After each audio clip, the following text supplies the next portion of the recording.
All right, welcome in everyone to EKU Football's weekly press conference, joined as always by head football coach Walt Wells. And today we're joined by student athletes Darrian Baker of the defensive line, and then the UAC's reigning offensive player of the week, running back Joshua Carter. As always, we'll start with coach's opening statements, and then I'll open the floor up to questions. If you have a question for coach, please use the raised hand function or type in the chat to make sure that we get to you. With that, coach, turn it over to you. All right, thanks for everybody for being here. Beautiful day it is today. What a great weekend it was here in Richmond, KY, as we were able to pull off a homecoming victory against Utah Tech. And really proud of our football players and our coaches for coming out, focused, ready to go. Thought we handled our business well. Thought the defense came out and set the tone early with a couple of things that they did. And then obviously the scoop and score for the second score of the game was huge. It gave us a two-score lead for the rest of the day. But really proud of both sides of the ball and our special teams. Great homecoming crowd. Glad to have our students come out in full force. And then we had a lot of lumpbacks, a lot of former players uh, come back Friday for practice. So it was just a fun weekend to have. Now we turn the page and get on the plane and head out to Fort Worth on Friday and take on the number 7 Tarleton State team that has played really, really well. I don't think they've had an FCS loss since we played them last year for homecoming. And I don't say that in any disrespect. It was a double overtime game, and we were fortunate enough to walk away with the win on that one. So really, Coach Whitman's done a great job with that team. I looked at their offense, the whole offensive line that played against us last year is back. The 2 running backs are back, the 2 receivers are back, quarterback's back. So very familiar with what they do, as far as those players and how they've grown and gotten better. Defensively, they do have some new pieces, but still have a core of guys back, and they're playing outstanding defense too. So it's going to be a great challenge. It's going to be a heck of a fun weekend, and or at least I hope it is.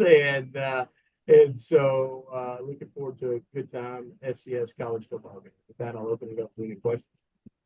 All right, Michael Watkins.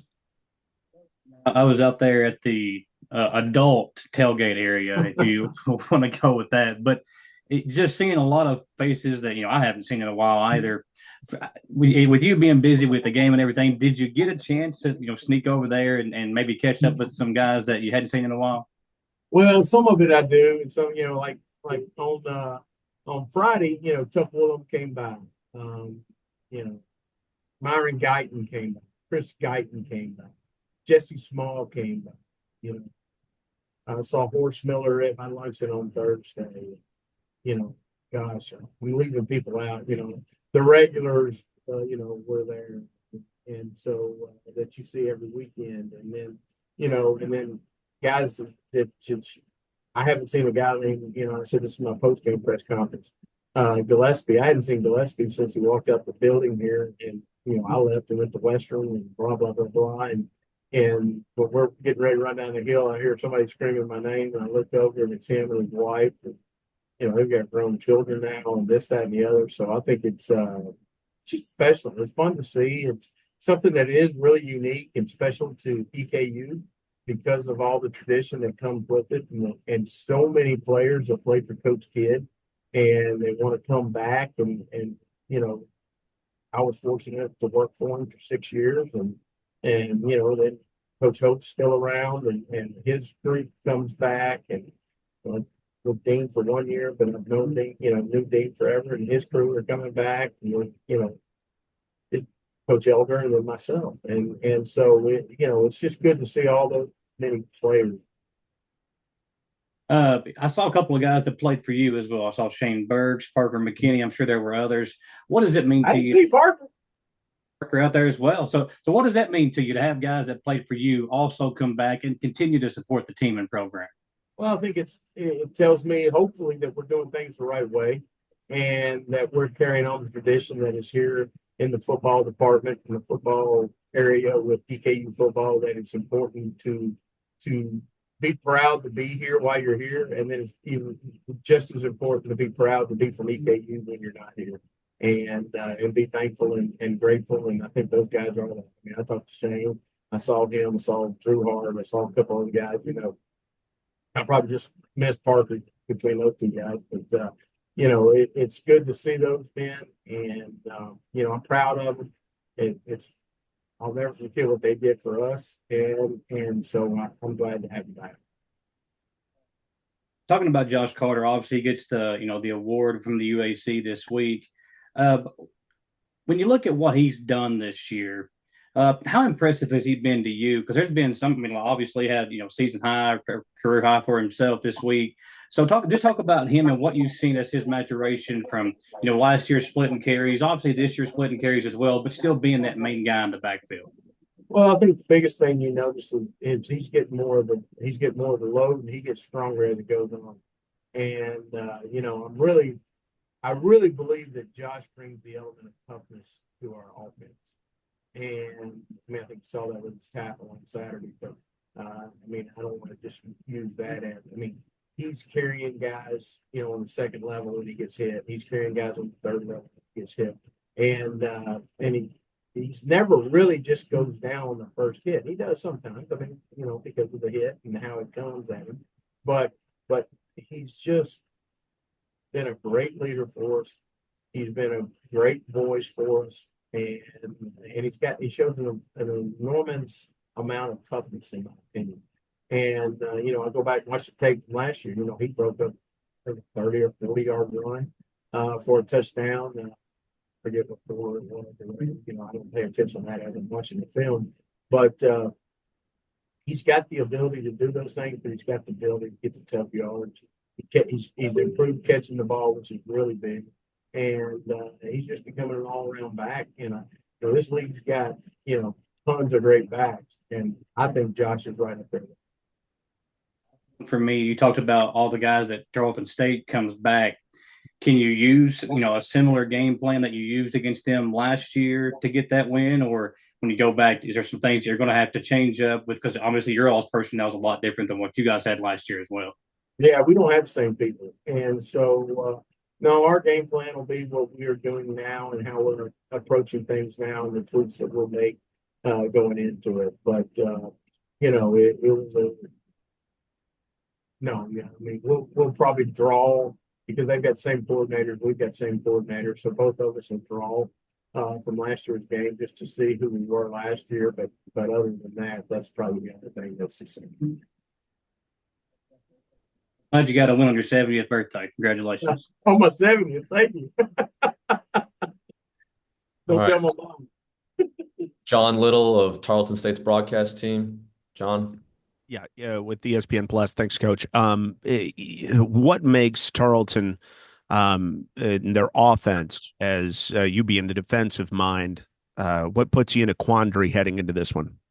Well, I think the thing that they're going. I mean, they run the ball extremely well, very physical up front. They've got they do the I call it the Wake Forest inside zone run where they kind of walk off the ball and let the block set up, and when they come, he does a great job of finding both backs do, but Ford does a great job of finding the hole and hitting the hole. And then he's got speed. He can take off and run, and he's low to the ground, center of gravity, good power. He's just a really good back. But their offensive line is really good. And the tight end that is playing has done a really nice job, especially on the lead plays. And so, I think that's where you start. But, I think the quarterback's probably the most underrated quarterback in the league. I don't know. A lot of people talk about some other ones, but I've seen him 3 different times now, going on 3 times, and very accurate on the deep ball. He can hurt you with his legs and very competitive. And so, and he's won a lot. I mean, look how many games he's won. And you don't win that many games if you don't have good players. And when it comes to your defense, when you're going up against an offensive line that's trying to do that to you, the zone scheme, what does that mean for your defense? Who has to step up and have a big game this week? Yeah, I mean, that's a challenge. Hopefully they accept the challenge and want to meet the challenge because, we play teams that like to run the ball before and some teams have gotten after us and some teams haven't. And so, it comes down to you got to win your one-on-one battles. You got to go in there and you got to play the way that we're teaching you to play within the scheme that we're going to use this week, and then just keep going from there. But that is, that's a challenge to our defensive front, our front seven, and they have to do a great job with that. As far as Darrian's there, right? Or do we do all coach questions and then go to coach questions and then Darrian at the end? Yeah, I apologize, my fault. Thank you. So, Coach, you talked a lot about Joshua and what he's meant to you guys this year. How would you compare and contrast him versus Britton on the other side? Well, I probably think they're a little too different. I mean, Britton's got so much more experience than Josh does right now as a running back. I think that's where the first differences are. But Josh is, they're both probably smaller, I don't want to say smaller, but shorter backs, but that are well compact and put together, and both break tackles, both do a good job in protection, and both can catch the ball out of the backfield. So I think they're really complete backs. I think, obviously Brett's stats are a little higher than Josh's right now, but Josh is really important to our football team. And I think they both bring an element of toughness to their teams and to their offense, especially. And without knowing Britton, personally, I know Josh and what he brings to our locker is paramount. And it just, we're lucky to have it. How do you feel about the possibility of getting Stanley back this week? We'll see how it goes throughout the week. Be honest with you, when it comes to the training room, I have no idea what's going. If he's out there, what has he meant to you this year? Well, I mean, he's a good inside receiver that has made some plays. Obviously, had the big one against ACU, so he's got some good speed and can run. So he's got a good physicality when he catches the football, and he's older, so he understands our offense and understands where to be. And him and Matt have a good relationship. And Matt has seemed to rely on the slot receivers, tight ends, running backs this year. Is that by design in this year's offense? Well, I mean, I think that's basically how we've done it. Parker did a lot of hitting the backs and the tight ends too, and so that's our offense. And we want to push the ball downfield. That's something that we try to do, and then we also try to spread it around to everybody, because that doesn't let you decide who to double and push your coverage to and things like that, if we can get that done the right way. Okay, thank you, Coach. All right, Brian Milam, WKYT.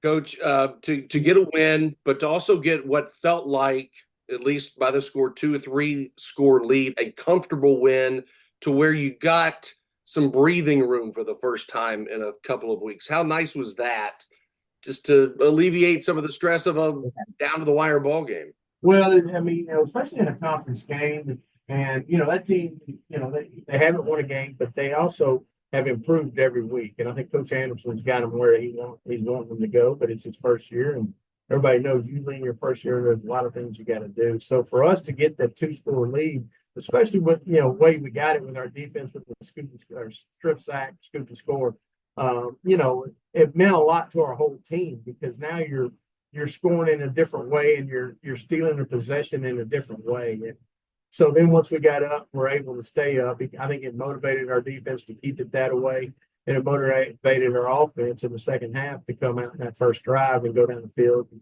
have a great drive and get a score, and then push it up to 3 scores. So, I really, it gives you a little extra time to, you don't have to be as intense as you need to be sometimes. And also with the schedule the way it is and a new quarterback for Matt, that's a very, very much welcome to college football moment when you've got to play the 2 teams you played. Is he finally settling in? It's taken a while maybe for him to understand everything that he needs to do with his offense.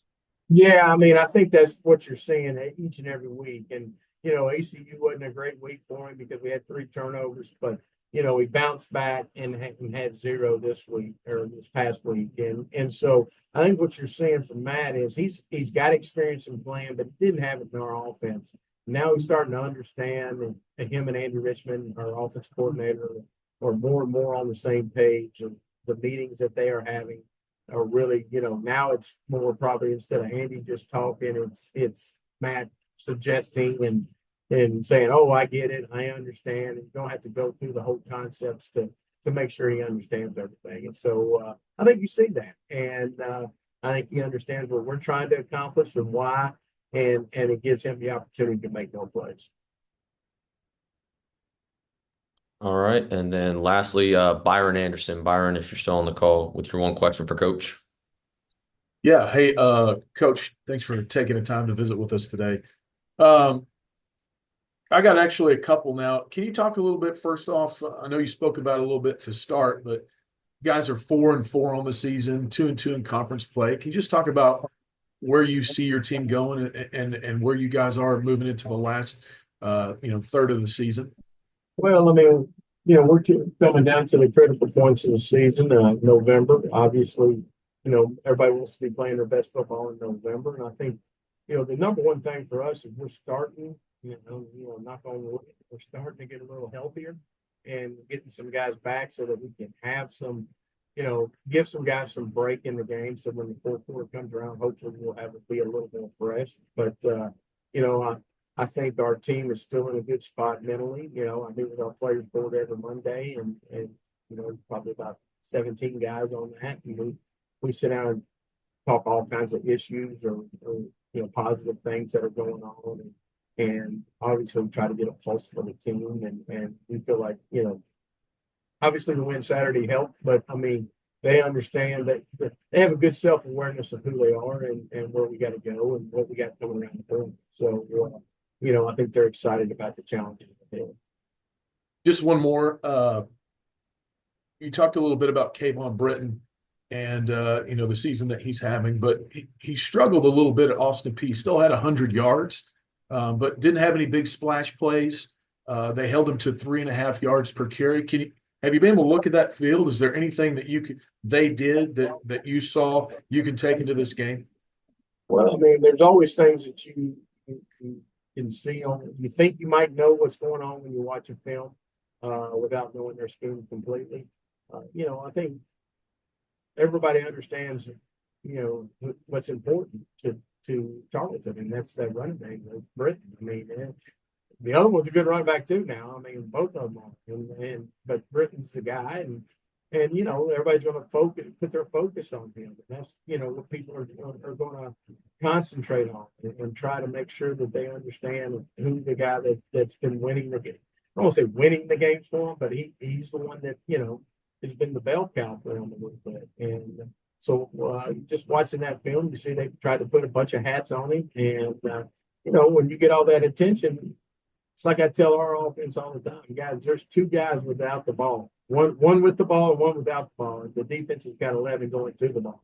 So, I mean, they should stop you sometimes. I mean, if they're not, then there's something going on. And so, I think he's finding out that's what's going on.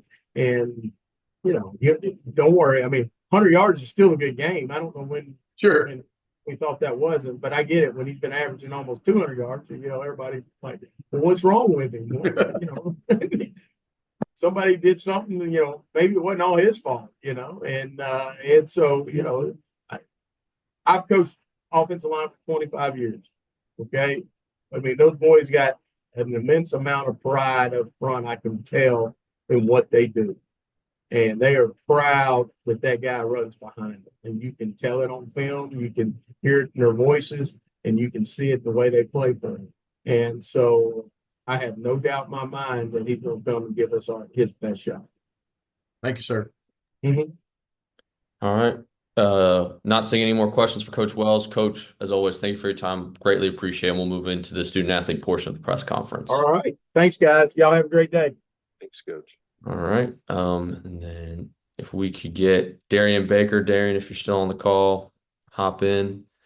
Michael Watkins, I'll let you lead off, and then we'll go from there. Thank you.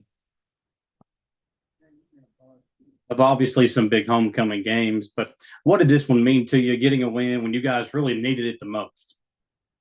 It just really every homecoming game is you want to win it, or it's not fun if you don't win your homecoming game. And but we really needed it this time, so that was really the main emphasis that we needed. Nameless faceless opponent had to not really focus on that it was homecoming, but just going out and getting the win. To Saturday, and you see the crowd out there. It has a different type feel to it, obviously, because there's people that hadn't been back to a game in maybe a while. What does it mean to you to see some of your former teammates? We talked about Shane and Parker coming back, other guys like that. So, what does that mean to you to see guys that you played with coming back to continue to support you all? It was actually kind of cool because our entrance, we go up the hill, and the first people I saw when I got to the top of the hill was Shane, Tucker, Drew, and Ethan Benarzi. So it was fun seeing those old guys come back, and it really gave me that extra sense of motivation because those are some of the guys that I came up with and was really grinding with in the beginning. And now they're coming back to watch me, and I knowing they wanted to play and knowing they want more snaps, so I can go out there and they can live through me, and I can play for them. And for me, how can you all take the momentum from the win on Saturday and carry it through the rest of the season, especially this game against Tarleton on Saturday? I believe that we just got to keep running the ball and stopping the run, and we'll be all right. And just keep having that sense of pride and stopping the run and having that sense of dominance on offense that we can keep running the ball and you can't stop it. Darrian, one thing that the defense has been really effective in these past few weeks is causing turnovers. Has that been a point of emphasis for you guys in that room as a unit, or is that just something that has been a byproduct of all the other little things that you guys have been working on as a defensive group? It's definitely been a point of emphasis. Our coaches have been talking about being ball hawks and just getting the ball at all costs. Because if, like Coach said, if when we created that scoop and score turnover, that was a score that offense wasn't counting on. So they had another one in the bag for us when they did get the ball back. Yeah. And, you guys are obviously keenly aware of the running game Tarleton State, is going to be bringing in on Saturday. What's kind of the message to that front seven group about how you guys are going to try to contain and limit the impact he can have against you guys on the road? We know they're going to run the ball a lot. So it's not about, like, he's going to get a lot of yards. Like, it's what it is. But we just got to contain him, get him to 3.5 or less per carry. So he doesn't have 300 on us, and we just got to contain him, not completely stop him. All right. Darrian, without seeing any more questions for you, really appreciate your time as always. Thank you. Thank you. All right. Josh Carter, you can please join the call.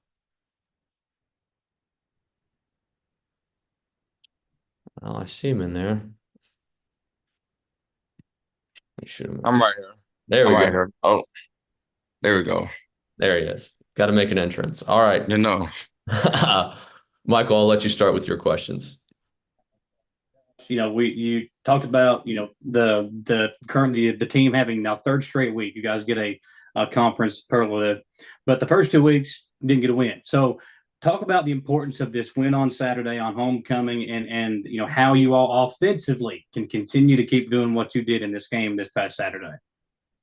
yeah, like you were just saying, I mean, homecoming win is always, a momentum changer for us and our whole entire team. But, especially for our offensive unit, just going out there and putting points on the board, you know what I mean? Establishing phases of the game that may not have been completely established in weeks before. Now we just got to focus on just cutting down the mistakes, just putting our best foot forward every play, keeping the mentality that we got to end every drive with 6 points, just making each play mean something to each individual. You talk about the game this Saturday. It's a chance for you all to kind of get some momentum back after a couple of losses on the road, and obviously still winless on the road. So, how important is this game for you all as a team, and what are kind of the conversations amongst you guys in the locker room like as you all move forward? Yeah, like you just said, we haven't won a road game yet. That's something that we're very honed on this week, is just make sure that we're coming in with the mentality. I mean, even a couple weeks ago, playing Abilene, we felt like we had a good week of preparation. Have the mentality to just go out there and get finally get a road win. That's something that's been meaning something to us all year, but obviously it didn't work out that way. So now we just got to figure out how to turn it up a notch. Just make it mean more to us than it did before. See what we can get with the results. That just keeping our head straight, keeping our mind right, going into the game, prepare. All that, understanding the game plan, having our timing down. All that type of good stuff. But yeah, we just got to get that first road win. And it's going to be huge for us. For me, what motivates you? When you go out there and you have a performance like this, what keeps you going, keeps you motivated as you go out there and have a career high rushing yards number? Really, honestly, biggest thing is my family. They always keep me in check. My parents came to the game this weekend, and I'm talking to my dad. My dad, he loves to analyze whenever the game's over with and all that stuff. He's taking notes, during the game, telling me what I can, what I can't do better, that type of stuff. What I can't do better is always a short list because there's always room for improvement. But just feeling like honestly, I mean, cool game, career game, all that good stuff. But to me, I just feel like I left so much out there, and that's something that I know that keeps me motivated every week in and week out. Is that even on the best games that I've ever had, I've always felt like there's more in the tank, there's more to get out there. So just trying to squeeze the game out of every ounce of potential that I have in myself. You know what I mean? So that's something that definitely keeps me on my toes, night in and night out, just trying to get better every day.